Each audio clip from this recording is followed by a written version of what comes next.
আসসালামু আলাইকুম রহমতুল্লাহ বারকাতু। আমি রকম ইসলাম মক্কি মক্কি ব্লগ থেকে বলতেছি।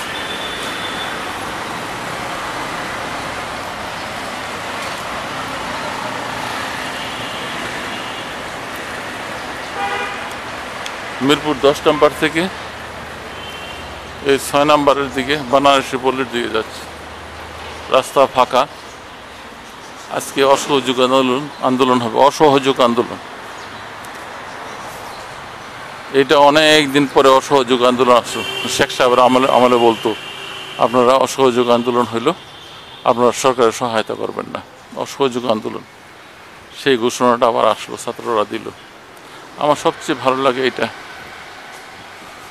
যত আন্দোলন দেখেছি এত পরিষ্কার আন্দোলন কখনো দেখিনি, এত ভদ্র। এদেরকে বলে শিক্ষিত লোকের আন্দোলন।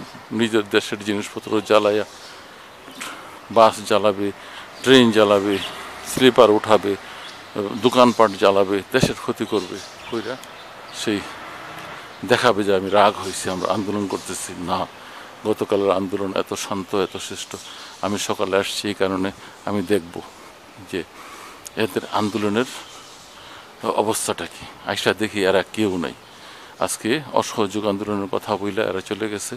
আমাদের সামনে এক জাতি আসতেছে যারা সকাল 11টা পর্যন্ত ঘুমাবে। এদের অফিস হবে 12টার পরে, সারা রাত কাজ করবে, 12টা-1টা পর্যন্ত ঘুমায় এখন শিক্ষিত ছেলেরা। আর আমরা আগে ফজর নামাজের সময় উঠতে হবে, ওইটা সকাল শুরু করতে হবে তাড়াতাড়ি, সারাদিন কাজ করতে হবে, 9টা-10টায় ঘুম।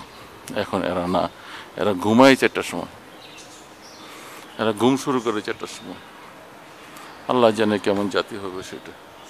যাক, কোঠা আন্দোলন এই নিয়ে যা শুরু হয়েছে, এখন এই আন্দোলন বিশাল আকার ধারণ করছে। আমি তো মনে করি এর জন্য দোষীকে ছাত্রলীগের বাড়াবাড়ি। ছাত্রলীগ যদি এরকম বাড়াবাড়ি না করতো তাহলে এই জিনিসটা দেখেন, সব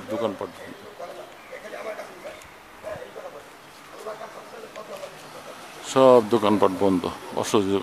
এক ডাক দিছে, কেউ করে পিঠাই নাই, দমকও দেয় নাই, এই দোকান খুলবে না আজকে, কেউ দোকানপাট খুলবে না, এক কথায়। কারণ সব জনগণ শেখ হাসিনার বিরুদ্ধে। একটা জনগণ এসব বলে না যারা আওয়ামী লীগের সুবিধা খাইছে, এগুলোই দাও কুন্তি নিয়ে চিপা চাপায় পলায় আছে। আর ছাত্ররা মেন রোড থেকে ডাক দিছে যে দোকান খুলবেন না, হোটেল খুলবেন না, অফিস আদার খুলবেন না, অসহযোগ আন্দোলন হবে। সব চুপ। জনগণ ছাত্রদের সাথে চলে আসছে। আচ্ছা, কতগুলো বৎসর যাবৎ মানুষ ভোট দিতে পারে না, ভোটের অধিকার সেটা নিয়ে গেছে ছাত্রলীগের পেটুয়া বাহিনী। আইসা ভোট কেন্দ্রের মধ্যে, ভোট কেন্দ্র খুলেই না, বলে ভোট দেওয়া হয়ে গেছে, বলে আপনার ভোট দেওয়া হয়ে গেছে। এমন কাণ্ড আগে দেখতাম যে বুড়া মানুষগুলোরে বাসা থেকে রিক্সা দিয়ে আনে, যে কাকা, নানা, দাদা, আপনার একটা ভোটের খুব আমাদের প্রয়োজন, প্লিজ আসেন, আমাদেরকে ভোট দিয়ে যান। কত খুশি মানুষ। ঈদের দিন মনে, ভোটের দিন ঈদের দিন মনে হইত, ভোটের দিন মানে ঈদের দিন মনে হইত। আজকে ঈদ, ভোট দেওয়া হইতেছে। সেই ঈদের দিনটারে এখন কালো দিন করে ফেলেছে। ইলেকশনের দিন, বোম ফাটানোর দিন, ধুমধাম বোম ফাটায়া ব্যাস, কোনো বিরোধী দল নাই, যা মনে চায় তা করে পাবলিকের সাথে। আজকে দেখেন পাবলিকের রাগ প্রকাশ করে। সবই ছাত্রলীগ কোথায় গেল? এখন একজন মানুষের দোষী বানায় সবাই চলে গেছে পেছন থেকে। আমি মিরপুর 6 নম্বর থেকে বলতেছি। আসসালামু আলাইকুম, আমি রকম ইসলাম মক্কি ব্লগ থেকে বলতেছি।